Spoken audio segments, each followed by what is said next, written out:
Gold trusted gold buyers. మీరు తాకట్టు పెట్టిన బంగారాన్ని విడిపించి టాలెంట్ మీద షైన్ అయ్యాని అనుకోవట్లేదు ఎప్పుడు కూడా. ఆ టాలెంట్ ఇవ్వడం కూడా భగవంతుడు కృపే.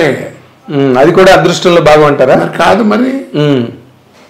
నాతో నాటకాలు వేసిన వాళ్ళు లేరు. అవును, నాతో యాక్ట్ చేసిన వాళ్ళు లేరు. ఎంతమంది ఉన్నారు కదా, ఎంతమంది ఉన్నారు. మరేది అవగాహన ఉండబట్టే మీరు కొంతమంది, మీరు భరణి. కాబట్టి ఏంటంటే నేను ఇందాక చెప్పినట్టుగా ఆ కెరీర్ వస్తుంది. ఆ టైం వచ్చినప్పుడు నేను చాలా కాన్ఫిడెన్స్గా ఉన్నాను, చాలా జాగ్రత్తగా ఉన్నాను. నేను క్లియర్గా చెప్పగలను. ఓకే, అంటే ఇప్పుడు ఎంత లేదన్నా ఇప్పుడు ఇవాళంటే ఛానల్స్ ఇవన్నీ వచ్చినాయి అనుకోండి. ఆ రోజుల్లో అయినా తోటి వాళ్ళన్నా అడుగుతారు కదా, అంటే రాత్రి ఏంటంటే జరిగిందంట, అటు జరిగిందంట అని, లేకపోతే ఆడు కొట్టాయంట, లేకపోతే ఇది అన్నారట, నేను తాగి వెళ్ళామంటే ఇట్లాంటివి అడుగుతారు కదా. అవును, రోజు వాళ్ళని చెప్పండి. చర్చ అయితే జరుగుతుంది కదా. జరుగుతుంది. అవును. ఒకసారి మాత్రం పర్లేదు అనుకుంటాను, చెప్పండి, అన్ని ఓపెన్ అయిపోతున్నాయి ఇవాళ రేపు. ఏం పర్లేదు, ఏముంటుంది, ప్రతిదీ మాట్లాడుతున్నారు బయటకు వచ్చి. ఓ రోజు మధ్యాహ్నం దాకా నీకు షూటింగ్ లేదన్నారు. సరే అని చెప్పి ఖాళీ అని కూర్చున్నా. చచ్చిపోయినాడు ఎంఎస్ నారాయణ. ఏంటి అన్నగారు మధ్యాహ్నం ఎప్పుడో షూటింగ్ ఏది ఖాళీ లేదు అంటారంటే, రెండు అన్నామంటే సరే అని చెప్పి ఇద్దరం కలిసి మందేసి అనుకోకుండా కవర్ చేశారు షూటింగ్కి. చిరంజీవి గారు క్యాకులు ఇచ్చారు. బుద్ధి లేదు వెళ్ళండి, ఇంత క్యారియర్ ఉన్నవాడు నీకు పాలు పొడతాయి రావడం ఏంటని ఇట్లా. మరి నిజమే కదా, తప్పు కదా. ఏ సినిమా అండి అది? జ్ఞాపకం లేదు నాకు. చిరంజీవి గారి కాంబినేషన్ ఆ సినిమా కాదనుకుంటాను. బట్ ఆయనకి తెలిసి కేకలేసారా మీ మీద? కేకలేసారు అనుకుంటా. అట్లాంటిది అది మొత్తానికి ఆయన కేకలేయడం జరిగింది.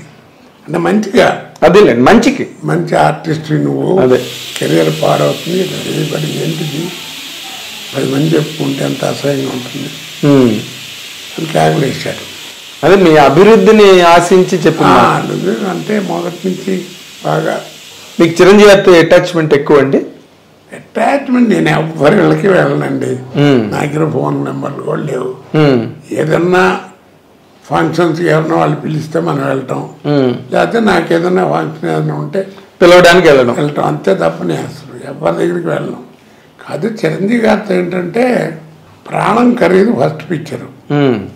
నేను కెమెరా ముందు నుంచింది ఫస్ట్ ప్రాణం ఖరీదు. నేను వాసు గారు డైరెక్టర్. అవును, కే వాసు డైరెక్టర్. మనం పోయారు కదా. అవునండి. ఆయన ఆ సినిమాలో చిరంజీవి గారు కూడా యాక్ట్ చేశారు. అవును, తెలియదు, నేను ఎవరో తెలియదు, ఆయన ఎవరో నాకు అంతవరకు తెలియదు. రాజమండ్రిలో అప్సరా హోటల్ దగ్గర ఉంటే ఒక రోజు సాయంకాలం పూట 7 గంటల వేళ ఒక టేప్ రికార్డులు కదా, అప్పుడు మ్యూజిక్ వినపడి ఇది చేస్తుంది ఏంటని చెప్పి వెళ్ళి చూసా. వరండాలో అయినా చిరంజీవి గారు మెడలో ఆర్టిన్ మార్కు ఆంజనేయ బెల్ట్ ఉంటుంది, చైన్, ఒక చిన్న లంగోటి కంటే కొంచెం పెద్దది డ్రైవర్ లాంటిది వేసి మ్యూజిక్ పెట్టి విపరీతంగా పిచ్చిగా డ్యాన్స్ చేసేస్తున్నాడు. ఇంటర్ బాబు ఇది అనుకున్నా. అప్పుడు చూసా ఆయన్ని మొట్టమొదటిసారి చూసింది అది. అంటే ఎంత శ్రమ పడాలి ఆర్టిస్ట్ అంటే, సినిమాల్లో ఎంత పడతారని తెలిసి వచ్చింది నాకు. ఓకే, అప్పటి నుంచి ఆ తర్వాత సినిమాలు అప్పుడప్పుడు మాట్లాడడం, తర్వాత నేను కూడా యాక్ట్ చేశానండి ఆ సినిమాలు అంటే అలాగా ఆయన అంటాం.